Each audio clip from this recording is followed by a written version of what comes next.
بسم اللہ الرحمن الرحیم۔ ناظرین، جہاں خواتین کے لیے مواقع بڑے پیدا ہوئے ہیں، ان کے لیے مشکلات بھی بہت پیدا ہوئی ہیں۔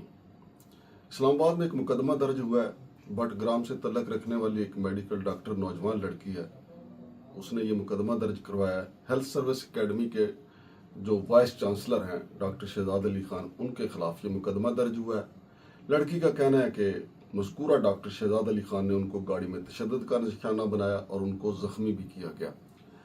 اور لڑکی کا یہ بھی کہنا ہے کہ یہ جو وائس چانسلر ہیں شہزاد علی خان، ان کو بار بار شادی پہ مجبور کر رہا تھا اور وہ شادی کرنے کے لیے تیار بھی تھی، لیکن لڑکی کا موقف یہ تھا کہ وہ شادی سر عام کرے گی، جبکہ ڈاکٹر شہزاد علی خان اس کو یہ مجبور کرتا تھا کہ وہ اس سے خفیہ شادی کرے گی، اور اس کا عذر یہ پیش کرتا تھا ڈاکٹر شہزاد علی خان، جو چیزیں سامنے آ رہی ہیں کہ میری ایک بیٹی شادی شدہ ہے، میرے خاندان پہ برا اثر پڑے گا، لیکن لڑکی کا موقف تھا کہ میں آپ سے شادی کرنے کے لیے تیار ہوں، اور شادی جو ہے وہ برادری میں ہوگی، سب کے سامنے ہوگی اور خفیہ شادی نہیں ہوگی۔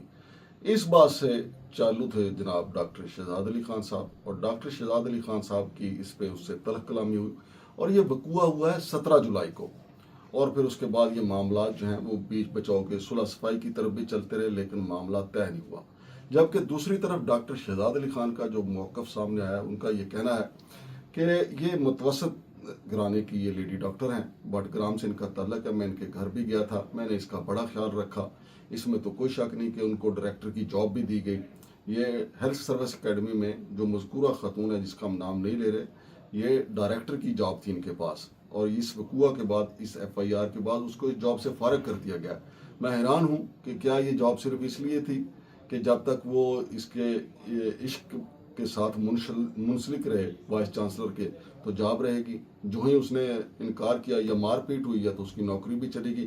خیر، یہ معاملہ تو اب عدالت بھی دیکھے گی اور پولیس بھی دیکھے گی کہ نوکری کس طریقے سے چلے گی۔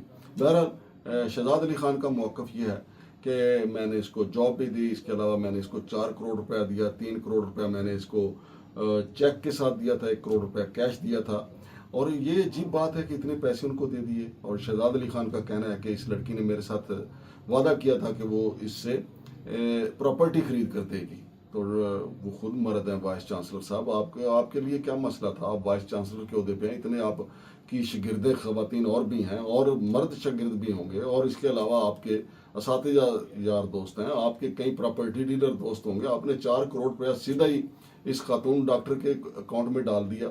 وہ تو ظاہر ہے کہ آپ کہہ رہے ہیں کہ آپ شادی کرنا چاہتے تھے، خاتون بھی کہہ رہی ہے کہ میں شادی کرنے کے لیے تیار تھی، اور آپ ڈاکٹر کا یہ بھی کہنا ہے کہ میں ان کے گھر بھی گیا تھا، لیکن سر عام شادی سے موصوف جو ہیں وہ چکنا تھے۔ اور پھر یہ بھی کہا جا رہا ہے کہ لڑکی نے ڈاکٹر سے یہ کہا کہ آپ چونکہ ایک بڑے تعلیمی ادارے کے وائس چانسلر ہیں، معاشرے میں اس کا کیا اثر پڑے گا؟ یہاں پہ بے شمار خواتین بچیاں جو ہیں وہ پڑھنے کے لیے آتی ہیں، داخلہ لیتی ہیں، لہذا آپ اس اقدام سے باز رہیں۔ لیکن گاڑی میں انہوں نے تشدد کیا، اس کا مقدمہ بھی درج ہو گیا، اور اب معاملات آگے بڑھیں گے۔ اب میرا خیال ہے اگر ڈاکٹر صاحب شادی کرتے تو اتنی بدنامی نہ ہوتی، کیونکہ یہ قرآن و سنت میں حق دیا گیا مرد کو، اور ویسے بھی لڑکی کے تیار تھی شادی کے لیے، اور یقیناً اس کے گھر والے بھی تیار ہوں گے۔ 4 کروڑ روپیہ بھی آپ نے دے دیا۔ اب ڈاکٹر صاحب کہتے ہیں کہ جی میں نے جب 4 کروڑ روپیہ واپس مانگا ہے تو مجھے بلیک میل کرنا اس لڑکی نے شروع کر دیا۔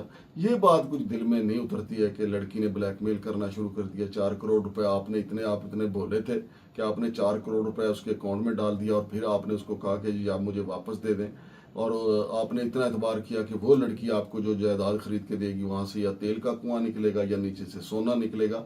بات سیدھی اور صاف ہے جو لڑکی نے بتائی ہے کہ آپ اس سے شادی کے خواہش مانتے، اور وہ بھی خفیہ شادی کے خواہش مانتے۔ تو لڑکی کا جواب بالکل درست تھا، اور اس کا موقف بھی بالکل درست تھا کہ شادی سر عام ہونی چاہیے اور بچے بھی ہونے چاہیے، لیکن آپ چونکہ اس سارے معاملے کو خفیہ رکھنا چاہتے تھے شہزاد علی خان صاحب، تو تھانہ اسلام آباد کی ویمن پولیس نے میڈیکل رپورٹ کروانے کے بعد مقدمہ درج تو کر لیا۔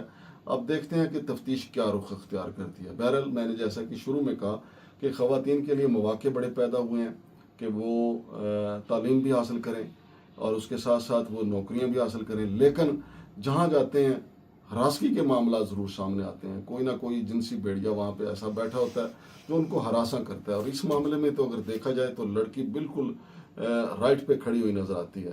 دیکھتے ہیں کہ آگے چل کے شہزاد علی خان صاحب کیا موقف اختیار کرتے ہیں. بہرحال اسلام آباد کا یہ بڑا کیس ہے. 17 جولائی سے یہ معاملہ چل رہا تھا. اب ایف آئی آر ہو گئی ہے. شمشاد مانگٹ کو اجازت دیجیے. اللہ حافظ.